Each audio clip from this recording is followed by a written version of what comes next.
It can be a creativity killer to have something that you needed go away, or it can be the best thing that ever happened to your day because maybe you pivoted to this other idea that ended up being better than your original plan.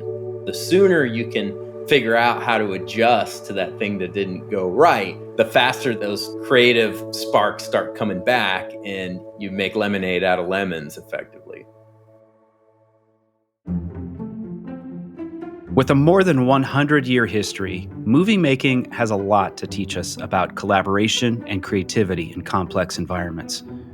How do directors bring together so many people with such different skills for months, sometimes even years, to make a movie that holds together as a story that entertains and makes a profit? That's exactly what we asked Scott Rice, a film and television director who's been teaching film at the University of Texas at Austin for 25 years. He teaches a course called Script to Screen with the Academy Award-winning actor, Matthew McConaughey. All right. We chat with Scott about how to get your creative process unstuck, how to find collaborators that amplify your skills and bring the right energy to a project, and the essential components for telling a compelling story, whether it's a feature-length movie or a short, convincing pitch. This is Design Better, the show that explores the intersection of design, technology, and the creative process. I'm Eli Woolery. And I'm Aaron Walter. You can get ad-free episodes a week early and get access to our monthly AMAs with big names in design and tech by becoming a DB Plus subscriber. Visit designbetter.plus to learn more.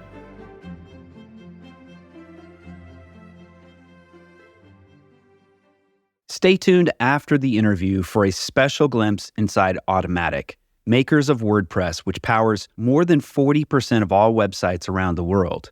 We chat with Dave Lockey, Web3 lead at Automattic, about why he sees crypto as an extension of open source and his perspective on how Automattic is a mission-driven business that cares about people's freedoms online. We'll return to the conversation after this quick break. Support for Design Better comes from Gusto, who make running a small business easy. Get 3 months free at gusto.com/designbetter once you run your first payroll. Running a small business is hard work, especially all of the payroll, quarterly tax filing stuff, and HR things. I'd rather be focused on my business and my customers than dealing with the administrative duties.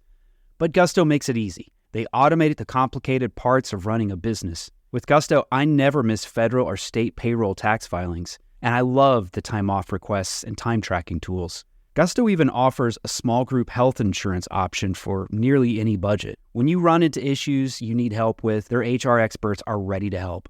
It's a very well-designed product, easy to use, and great emotional design that will put a smile on your face. Design Better listeners get 3 months free once they run their first payroll. Just go to gusto.com/designbetter. That's gusto.com/designbetter.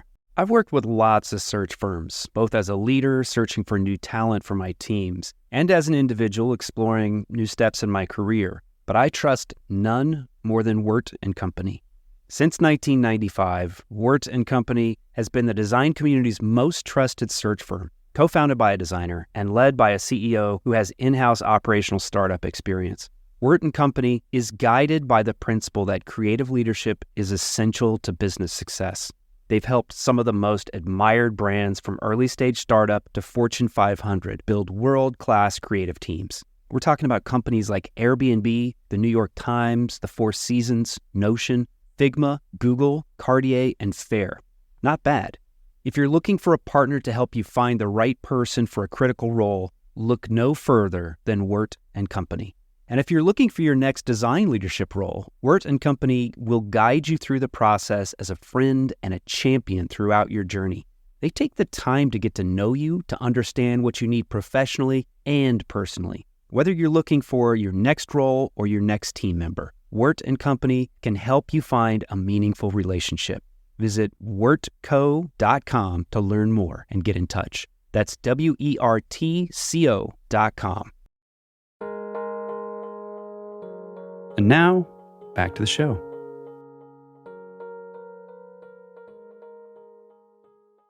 Scott Rice, welcome to the Design Better podcast. Thanks for having me. We're very excited to have you here. We kind of first learned about you through this really cool course that you teach with Matthew McConaughey, but it turns out you do all this really cool stuff yourself. So we want to learn about all that, but maybe we could just take a brief kind of, as Aaron calls it, the nickel tour of your career, how you got started and how you ended up where you are today. Sure. Well, I'll make it quick. So I graduated from film school at the University of Wisconsin as an undergrad, got a solid background in film theory and analysis, studied under David Bordwell there. Always wanted to be a filmmaker, but didn't have the money to go to graduate film school. So I worked for 3 years in video games as an animator, 3D animator, and art director. So I worked for Activision, then left to go to Austin to do graduate film school there and did more production there, made a bunch of films that got into festivals and got some distribution, got an agent, and then made some spec commercials, which are speculative commercials. You kind of make fake commercials to prove that you can make real commercials. So I did that, and then I started getting paid to be a commercial director in 2005. So I've been doing that for a long time. I also make documentaries. I'm developing features. I've been paid as a screenwriter. And I've been teaching at the university ever since just because I love teaching. So I've been there for a long time and doing a class called Script to Screen, which is an advanced producing class with Matthew McConaughey since 2015. Teaching is kind of a reminder, a constant reminder of the fundamentals that are so important, that the process of production is inherently messy and you just got to trust the process. But I don't get frustrated with the process because I'm constantly reassuring my students and reminding them that, hey, you're struggling as student filmmakers. I'm struggling as a professional filmmaker. It's just hard. What we're doing is hard. So I think getting back to the fundamentals is great. And then also co-teaching a class with Matthew is brilliant because he brings in all these huge directors, who bring in Harmony Korine or Gary Ross, or he worked with Guy Ritchie and he had a lot of stuff to share. So I'm also gleaning a lot of information from Matthew's directors and collaborators from the class. So that's really cool as well. Yeah, it's really cool, Scott, how you have folks from industry. We have a similar thing in the class I teach where we bring in these coaches and they're all in industry. They all, have worked either in physical or digital product design. And they do some similar things like it sounds like you do to bring them up to like factories or places where products are actually made. So you get a sense like it can be really abstract when you're learning something in this sort of academic environment that's sort of one step removed. But it seems like having that opportunity to bring them directly to where, the professional work is happening is really powerful. Yeah, I mean, we at the University of Texas just call it experiential learning. And the idea is to just get that hands-on experience. And the class itself is also producing a TV show called Hot Science that we're actually making what we hope will be. It's currently on the web at hotscience.tv, but we're hoping to make it a broadcast show, probably on PBS. And that's literally the class just making a science show. And it's super fun. It's a collaboration with Geosciences at UT. And it's great. And then we shoot stuff with Matthew McConaughey. We shot a PSA with him back in the spring that's about school safety. And, the students are actually getting to work with Matthew McConaughey professionally. So there's just nothing cooler than that. So it's been a lot of fun. And I really enjoy having them on my sets, on my commercials and stuff. And they enjoy it too. One other thing that I'm curious about from the class, so you have this process where you kind of break down some films and go through them together. I imagine that along the way, you sort of try to teach some of the kind of rules for your creative process. But if you're orienting a student towards this sort of new realm of creativity, how do you think about like getting them familiar with the rules, but also understanding that they can break those rules too? Yeah, that's a really interesting question because I think what they learn from the class is, so for example, this semester, we're studying Matthew's film Free State of Jones, directed by Gary Ross, The Beach Bum by Harmony Korine, and then Guy Ritchie's movie The Gentleman. And, these three directors take totally different approaches to directing. And the students see it in real time when we watch the exclusive behind the scenes videos that Matthew shot during the shooting of those films. And, Harmony Korine is really loose. He's loose with the script. He kind of lets the actors totally improvise. He'll just make up scenes on the day because he liked the light over here. Whereas someone like Gary Ross is much more controlled. He sticks with the script. He's a screenwriter. He schedules out his days very carefully. He starts shooting about an hour and a half into the day. He knows the script. But then someone like Guy Ritchie will spend the whole first half of the day just rewriting the script with the actors in the trailer while the crew is waiting for them. And that kind of seems like it would be a no-no and you shouldn't do it. But Guy Ritchie makes his day. He makes successful movies. And that's just the secret sauce to a Guy Ritchie movie. That's why the dialogue sounds a certain way, because a lot of it's rewritten on the day. It's very energetic. It's the actors just trying to stay on top of the new script. It's very spontaneous.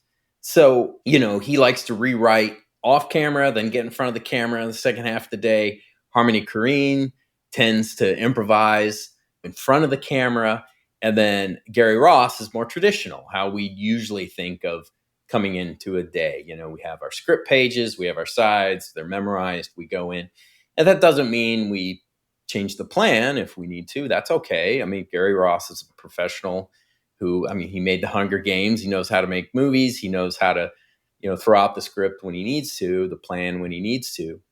But these directors take very different approaches to directing. And although the class is more of a producing class, the students, the writers, and the directors do get exposure to how breaking the rules on the directing, writing side can be done successfully. Breaking the rules, in order to break the rules, you got to know the rules really Right. well. That's really the key. You go to like Picasso's realist work and you say, that guy can paint. Like, he can paint a person. He knows light, he knows shape and form and line. And then when he moved into Cubism, he is breaking the rules in a very deliberate way because he understands the rules better than almost anybody. So on the screenwriting side and on the directing side, you're really able to start breaking the rules once you know the rules and you intimately know why they're there, so you can break them in a way that doesn't make the whole house of cards come falling down, either story-wise or production-wise. Speaking of breaking rules, Matthew McConaughey strikes me as the type of person who is very aware of rules, but is also willing to break them. Could you talk about what having somebody like him in the classroom, what's his influence on the learning process for students? Matthew's influence on the learning process is that Matthew really emphasizes the subjectivity of creating art and that there's no right and wrong. Better stated, there's more than one right answer. And that's something that students really need to learn, because I think students coming into a class like this, they think, oh, Gary Ross has all the right answers. He's a big movie director. I got to listen to him and do everything the way he does it. And that's not Matthew's approach. Matthew's approach is, hey, students, we want you to get up in front of the class and declare, Matthew uses that word, declare your script notes, declare your storyboards, how you would shoot a certain scene. And then we'll look at how Gary Ross storyboarded it. But that doesn't necessarily mean Gary Ross is right and you are wrong. That just means you had a different idea for how the story should be told. So that's very much an approach that Matthew brings, that there's something about this idea that there's no bad movies because one person's bad movie is another person's favorite movie, that everything is subjective. There's more than one right answer, and you have to trust the process. Now, Matthew does bring a lot into the classroom about the best practices in terms of directing actors, for example. He's an expert in that, obviously. He's an Academy Award-winning actor.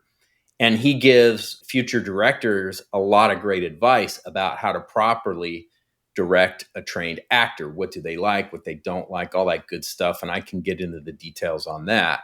But it's kind of a two-hander. It's kind of like, hey, here's how you can break the rules. Here's how you can have your own ideas, but also here are the rules. Go ahead and listen up and take notes. So it's a good use of both approaches.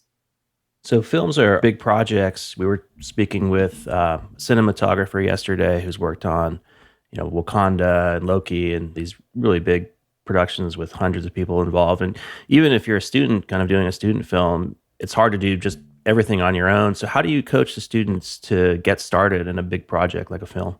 First of all, I coach them on how movies are made outside of film school.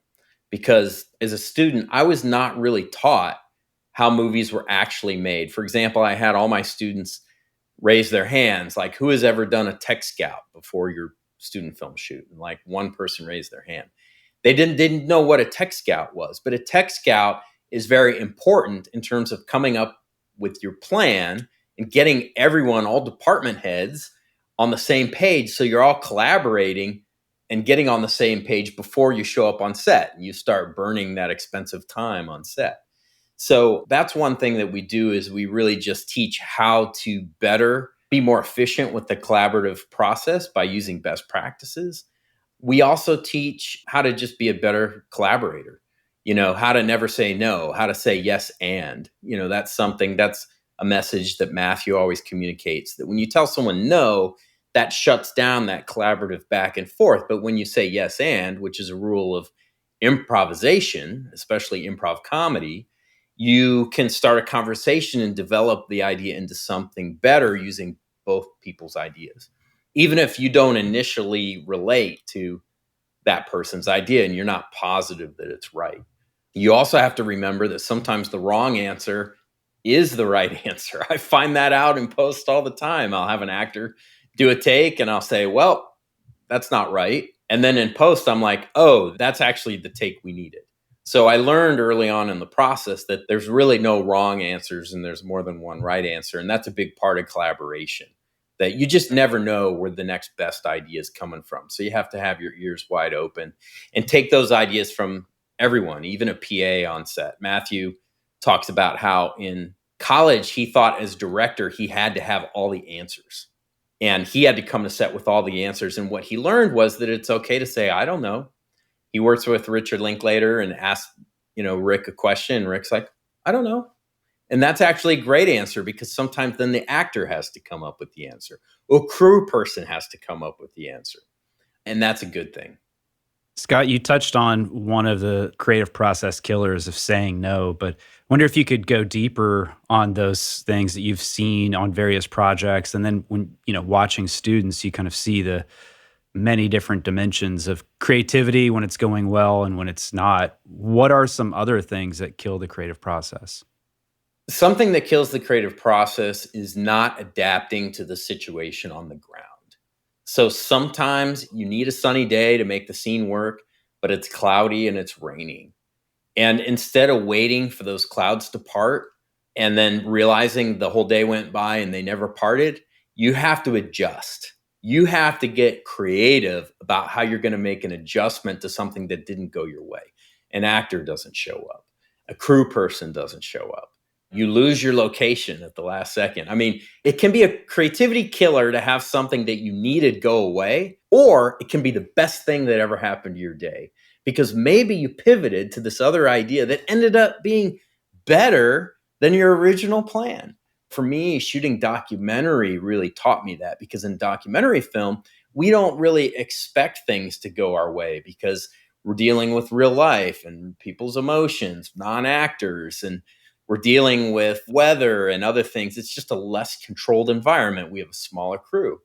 But the fact is, things go wrong. Again, it's an inevitable part of the process that things go wrong and that it's a messy process. So the sooner you can figure out how to adjust to that thing that didn't go right, the faster those creative sparks start coming back and you make lemonade out of lemons effectively.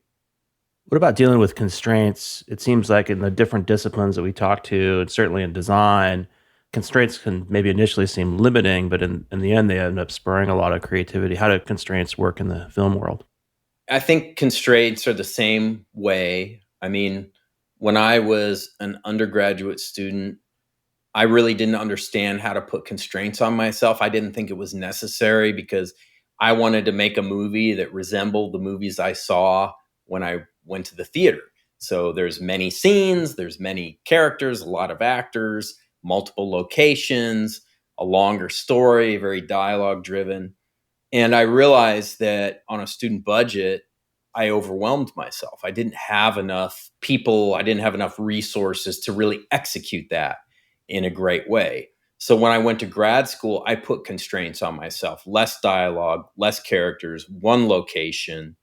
And what happened was, because I had to work within these funky constraints, I came up with these way more interesting stories that you don't normally see in a theater. And that really lent itself to making a short film that was interesting, that would be really popular on the festival circuit. And I encouraged my students to give themselves constraints, to set themselves up to succeed better. Because I always tell my students, the hardest filmmaking you'll ever do is the filmmaking you do as a student. It's horrible. It's so hard. Film school took years off my life because making a film is so hard, and then do it with no money and without professional crew people. It's really tough. So I tell students, you got a really happy future ahead of you. I know a lot of you are scared of graduating, but making media on the other end of graduating, once you have a budget and you have professionals, it's so much easier and it's so much more fun. So enjoy it. Give yourself some constraints now to set yourself up for success. And then some of the constraints can fall away once you're in the actual industry. We give similar guidance to our students because they often come into the class because it's very open. You pick your own project, decide what you want to work on, and they'll say, I want to make a Bluetooth speaker, and this thing has like 80 different parts, injection molded, machined, all these different processes. You're like, you're going to be lucky if you can make like 3 parts over the course of this class. Let's scope it down and figure out a way, because you want to feel like you accomplished something by the end. Yeah. Amen to that. I'm curious about how you think about working with the right collaborators. Some collaborators amplify your skills, expand your skills, and some, work with you, but maybe don't have that amplification process. How do you think about finding the right people who help you do your best work? Off the top of my head, it's very much about disposition. So you find people that meld with your communication style, with your personality. I'm a Midwestern guy. I'm really laid back. I don't take myself too seriously. I don't walk on set all serious like it's life and death. Some productions are like that. They're very stressful. And I don't like to be like that. So whether it's the agencies I work with, the ad agencies, or the crew people I work with, they tend to be similarly laid back, similarly humble about their work, similarly open about feedback and input on their work. But that's not to say that I don't want people who are awesome at their job. I mean, I like to work with the very best people I can find. So I don't try to diminish people's talent by working with someone who's like friendlier necessarily. There are plenty of very friendly, collaborative people who are extremely talented. And actually, in fact, my experience has been that the most talented people tend to be kind of laid back because they're so confident that they don't have to put on airs. They don't have to kind of put on a show. They're just so confident in their skill set that they can walk on set and be very collaborative with their work. So I guess that's the initial way I would answer that question. We'll return to the conversation after this quick break.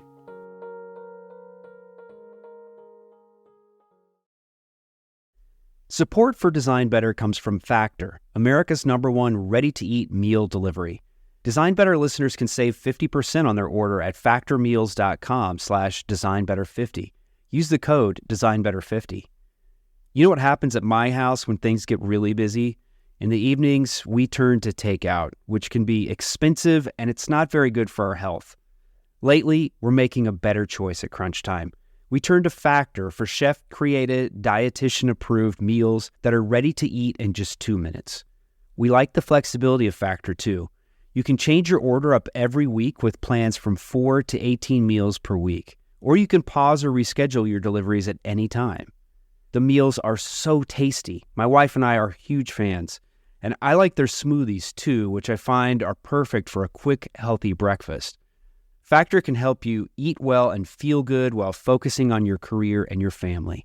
Head to factormeals.com/designbetter50 and use the code DesignBetter50 to get 50% off your order. That's code DesignBetter50 at factormeals.com/designbetter50 to get half off your order. Support for Design Better comes from Uplift Desk, who help you work better and live healthier. Eli and I log a lot of hours at our desks, which can be detrimental to one's health if you're not paying attention to ergonomics.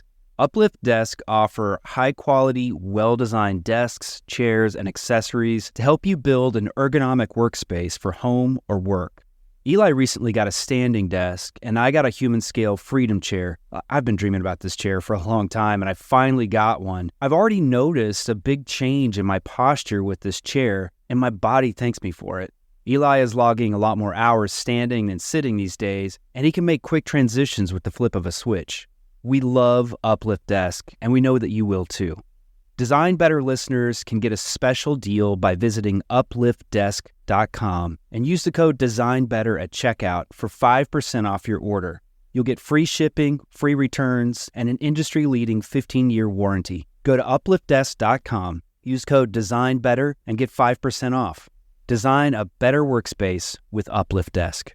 Support for Design Better comes from Gusto, who make running a small business easy. Get 3 months free at gusto.com/designbetter once you run your first payroll. Running a small business is hard work, especially all of the payroll, quarterly tax filing stuff, and HR things. I'd rather be focused on my business and my customers than dealing with the administrative duties. But Gusto makes it easy. They automated the complicated parts of running a business. With Gusto, I never miss federal or state payroll tax filings, and I love the time off requests and time tracking tools. Gusto even offers a small group health insurance option for nearly any budget. When you run into issues you need help with, their HR experts are ready to help. It's a very well-designed product, easy to use, and great emotional design that will put a smile on your face. Design Better listeners get 3 months free once they run their first payroll. Just go to gusto.com/designbetter. That's gusto.com/designbetter. And now, back to the show.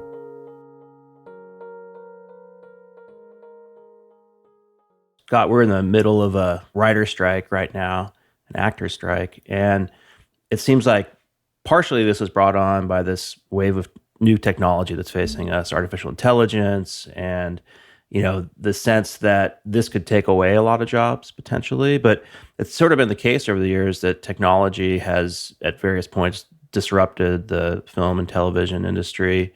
Maybe you could talk a little bit about how technology, influences the creative process and how your techniques evolve along with it.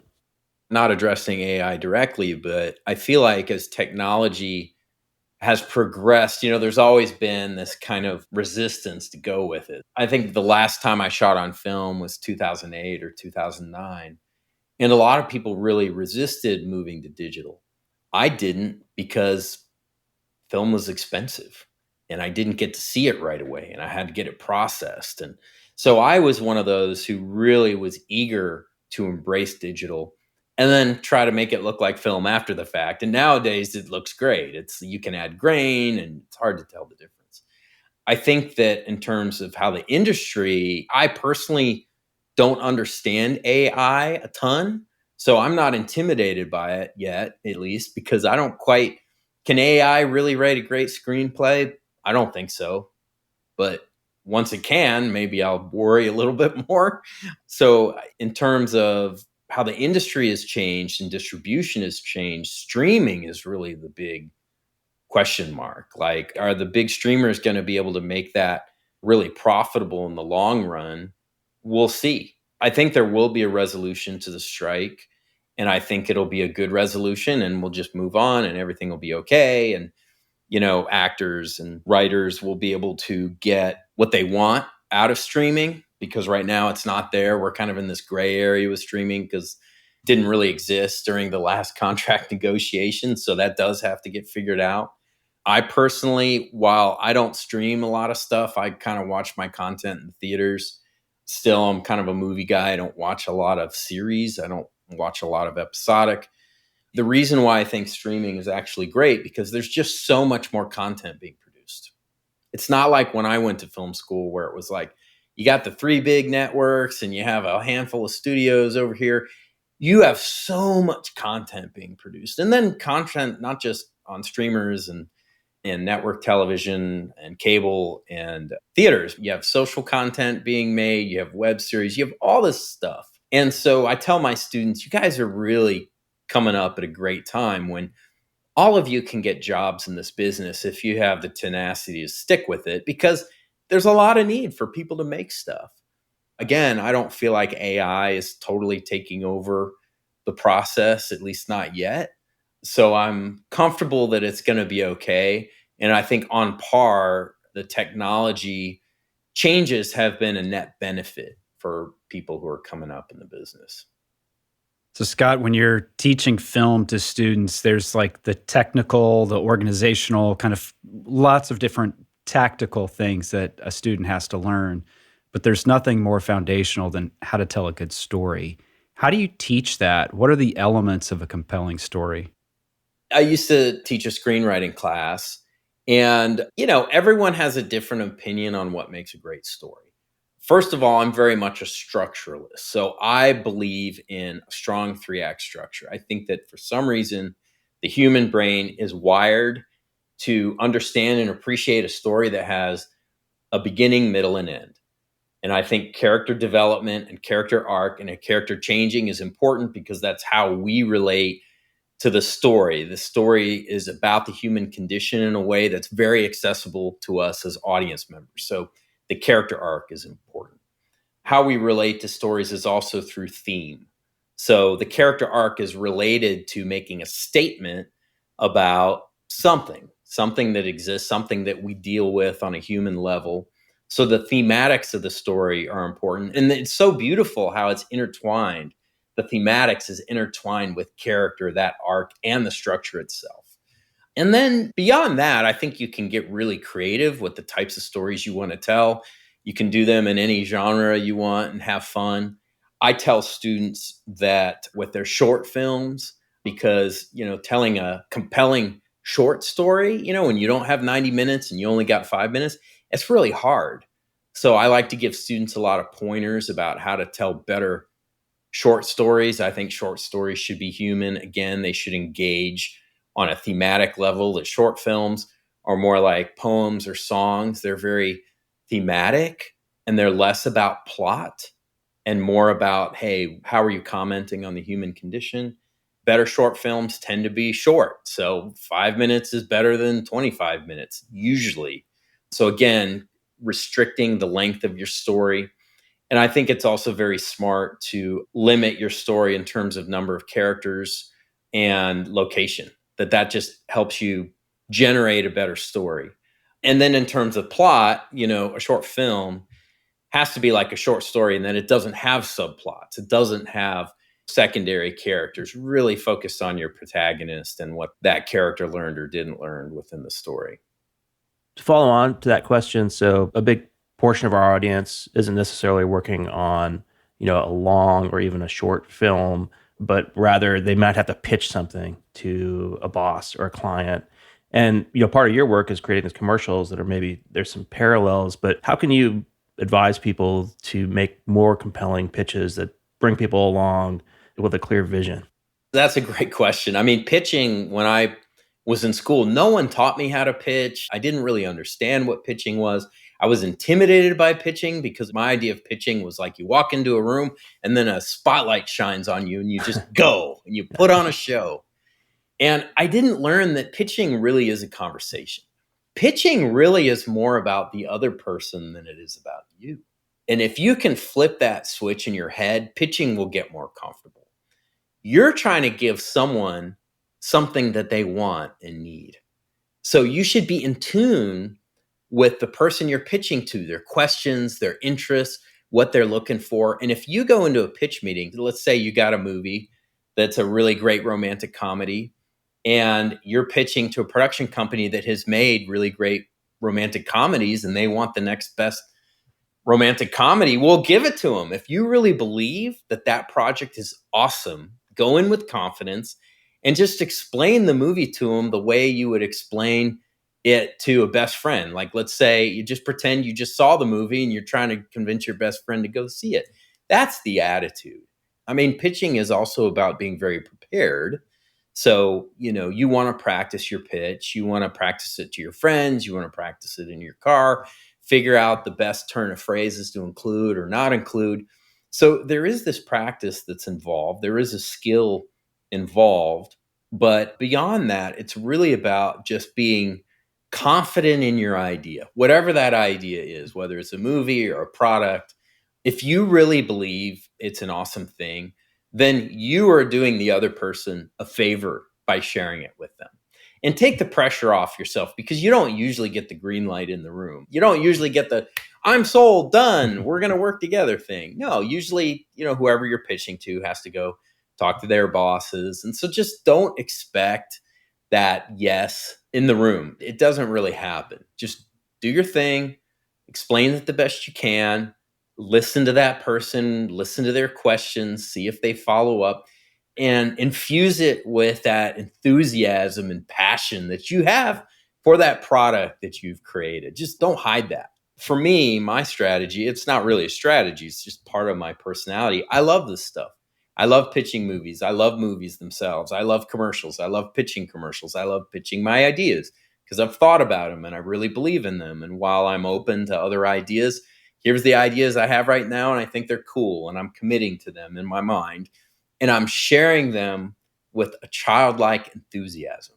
Because just like a kid gets in the sandbox and starts playing and ideating and coming up with stories and coming up with images and sculpting things, that's what coming up with ideas is for me. That same childlike joy is there. And I think people like feeling that enthusiasm. It breeds confidence. So if you got that, share it, show it. Scott, you see a lot of students go out into the world. They've got a new education, they've got this idealism, that energy you're describing, and some are really successful and some aren't. Of your students that you've seen go out and build successful careers, is there a pattern to their success? What do they do that shifts the odds in their favor of being successful? The only difference I've seen is they're the ones who don't give up. It's really the main differentiator, that it's a hard business. It can be discouraging. There's a lot of rejection involved. It's hard to make money doing what you want to do.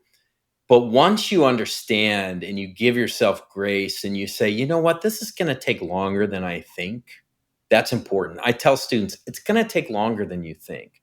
I had a director in my class a couple semesters ago, Tracy Lehman. She's out in LA. She just made her first feature film.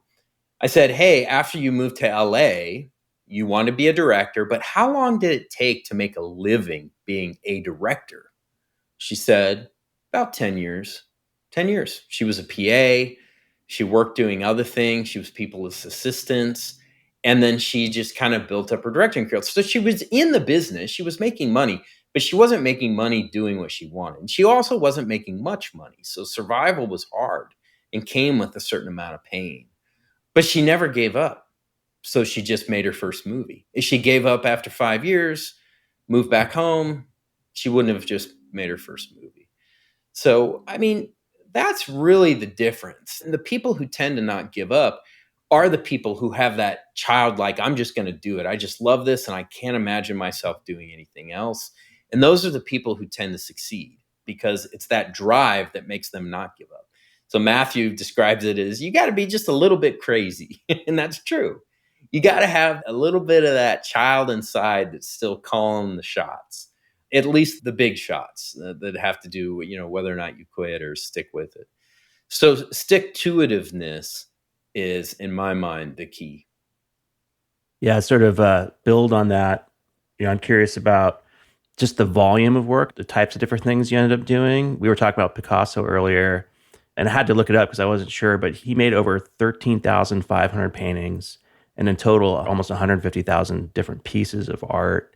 In your career, we talked before, and you do a lot of different things. You teach, you're working on commercials, you're working on films, and maybe talk a little bit about just like kind of the volume of work you have to create to get to where you're hoping to get. Yeah, so there's a couple aspects of that. So I tell my students after they graduate, keep making stuff, even if they're not getting paid to make stuff. Just keep making stuff because work begets work, whether it's paid work or not. There's something just in the universe about You make stuff, you're creative, more work comes your way. I don't know what it is. It's a magical thing. The other thing is the more work you do, the better you'll get at your skill. So, doing passion projects, doing spec work is really important because you're exercising those muscles that it's going to take to get really good at what you want to do. And then when you do get that big opportunity, you know what you're doing because you were always exercising those muscles. And then a lot of it's about revenue streams, multiple revenue streams. I always tell my students, if you have skills you can monetize, go monetize them. So I've done so many different types of things. I worked in video games. I've been a paid illustrator. I've been an art director. When I graduated film school, I was getting films distributed. A lot of my films that I made on spec made money. They got distributed. I made a spec web series that then got picked up by Sony. I was getting paid to write. I was getting paid to edit. So I was editing things. I was getting paid to consult. Then I started getting paid to direct commercials. Then I started my own production company. So I'm effectively getting paid to produce commercials. And I produce work too. And I aspire to write books one day and I still teach. So that's a little revenue stream. So look, I know not everyone's cut out to do all that. I just happen to be wired where I like to work. I prefer working to going on vacation because my work is fun. Every day is just a joy because I like creating things. I think the more work you do, the more likely it is that you will get paid for that work. And I still do spec work. I mean, I'm writing and directing a virtual production demo for a virtual production stage in a month and a half because I've always wanted to shoot virtual production. And I'm sure having gone and done that, now I can say, yeah, I've directed virtual production projects. I'm sure more virtual production projects will come my way for having done that for no income. There's a lot of benefits to just keeping busy, I think. Totally agree with the multiple revenue stream strategy. That's so smart. It just makes you less fragile, like more adaptable to, hey, there's a pandemic and now your work's got to shift or your interests have shifted and you might want to move to a different location. It gives you a lot more flexibility if you can do that. Absolutely. Scott, what are you reading, watching, listening to that is interesting and exciting, something that has caught your attention? I'm a shameless Star Wars fan. So I've been watching Ahsoka and I'm just, Nice. I'm into how an IP like Star Wars can continue to survive and reinvent itself, despite a rabid fan base that's highly critical. So that's really interesting to me. And I'm interested in how Dave Filoni is able to come up with new stories, particularly with his new Ahsoka series, and how he's able to sort of, parlay the fan base of Clone Wars and Rebels into a live action show and really pull it off and have the fans come along for the ride and actually be very positive about it. So that's a bit of an obsession for me. And then the latest book I read was The Making of Star Trek II, The Wrath of Khan. I just love to read books about the making of movies and include the entire part of the process, whether it's the early drafts of the script and how the script was rewritten and story choices that were made. In the case of that film, Spock originally died at the end of Act 1. He died in the beginning of the movie instead of the end of the movie. I didn't know that. I'm like, well, yeah, it really makes sense that they saved that for the climax, Smart move, But it's a reminder that the creative process is dirty and the first draft always sucks.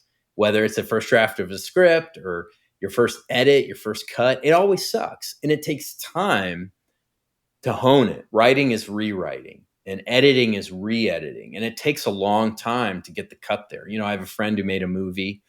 The movie wasn't getting much traction. And then he finally cut 10 minutes out of it. And now it's getting traction.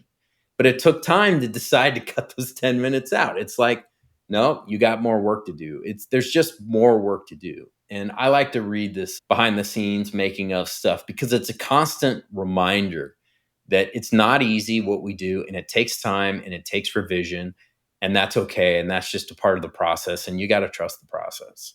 Awesome. Well, Scott Rice, it's a real pleasure having you here. Thanks so much for being on Design Better. Thanks for having me. It was a pleasure.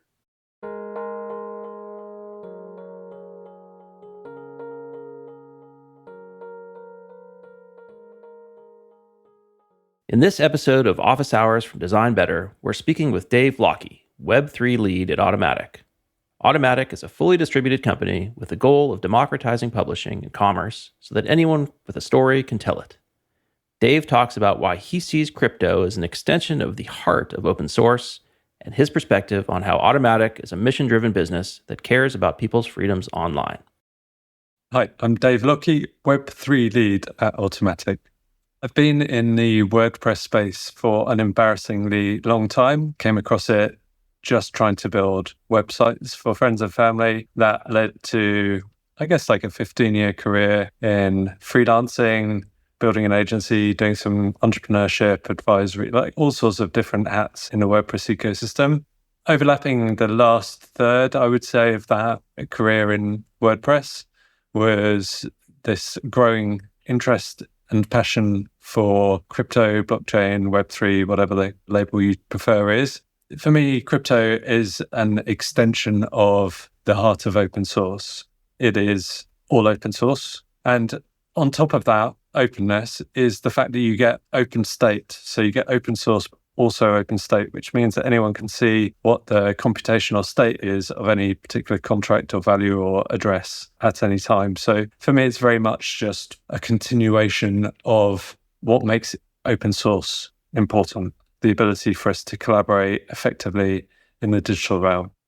Crypto allows us to block the open web open. And what I mean by that is you can create an Ethereum address, Bitcoin address. I'm using Ethereum as the example here. And that's permissionless. You don't have to sign up for terms and conditions. You don't have to ask for anyone's permission. And you can then transact on that network. And I think that's just a more elegant way of solving the problem of an open web. And so what problems does blockchain solve? Potentially the biggest problem, how we collaborate and are free as people in the digital realm. And I think that's a problem we're solving. If you've seen a piece of content that has been signed with somebody's cryptographic signature, then you can have very high certainty that that is authentic content. And in a world where we're increasingly unaware of who's produced the content, is it still exactly as was intended? I think that the content authenticity is going to become increasingly important as a trust signal and as a way for people to collaborate. In fact, it could pretty quickly become almost impossible to operate online without systems like this. So I think crypto drops the friction and it allows for infinitely small transactions. And I think that just opens up this whole fascinating creative space for people that are already creating to be able to monetize in different ways. So another example is if you are a content creator, often at the moment, one way that you have to monetize is to gate your content. You have to stop people seeing your content in order to monetize it. That's always going to be a valid model, but having tokenized content lets us say, well, if you enjoyed this content and you valued it, why don't you save it to your library? Collect it, pay a small fee, and keep it forever. And I think that idea of being able to own the content that we come across and to be able to train our own AIs and to have our own rich content discovery algorithms that are built off these personal libraries, it's just a really nice, interesting, creative opportunity for the web to try and solve together. You know, why should all my Twitter likes stay over here? And why should my audiobook collection stay over here? Like, it's ridiculous. That's not how things are in my house. In my house, I have all my things and they're where I want them and I can see them all and bring them together in new and creative ways. And providing social connections for an open web experience and tokenizing content, I think lets people do that. And I think that's just going to be very compelling for creators going forwards. New ways to monetize, new ways to create, new ways to collaborate. When price goes down and bad news washes out, and these things happen at the same time, right? Because when you take liquidity out of the system, then you get to see who's swimming with no clothes on. And that's what happened in the crypto ecosystem. And it turns out there were a bunch of bad actors. I think it's still very powerful to have a value layer that's native to the internet. I think it's still very valuable to have permissionless identity and transaction systems for the internet. If anything, it builds my conviction that these technologies are important. Having transparent financial systems is a good thing. It helps with collaboration and it helps deter bad behavior. Let's say you're donating money to an organization. Why shouldn't you be able to see where those transactions are going? Why should it go into a private bank account that's opaque? There's just too much room for bad behavior in what should be shared financial ecosystems. So I welcome shining a light on what's going on with money, and crypto helps that. So I think it's a good thing. The thing that I think makes Automatic special is that it is a truly value and mission-driven business. A really good example of how this manifests is that we care about people's freedoms online. And so we can't open everything up to be a free-for-all. We have a trust and safety team. They protect our users online and take responsible action, but they're a permanent part of the Automatic team. This is not an offshore team of high churn contractors. We care for these people deeply, and they're part of the business. We have values, we care about them. And if you believe that those values matter, that they make the world a better place, then it's a really powerful feeling to be part of a business that so clearly and manifestly stands for these things, and to be able to be part of an organization that's doing something different in the world. To learn more about career opportunities at Automatic, go to dbtr.co/automatic with 2 T's. That's dbtr.co/AUTOMATTIC.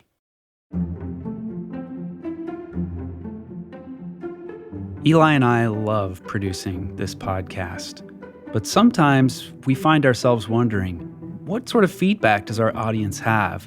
How could we improve the show? Maybe you could help us by taking just a couple minutes to complete a survey, answering a few questions about your thoughts about the show, sharing your feedback, and telling us a little bit about you. To take the survey, just go to dbtr.co/survey. That's dbtr.co/survey.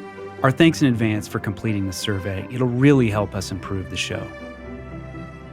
This episode was produced by Eli Woolery and me, Aaron Walter, with engineering and production support from Brian Paik of Pacific Audio.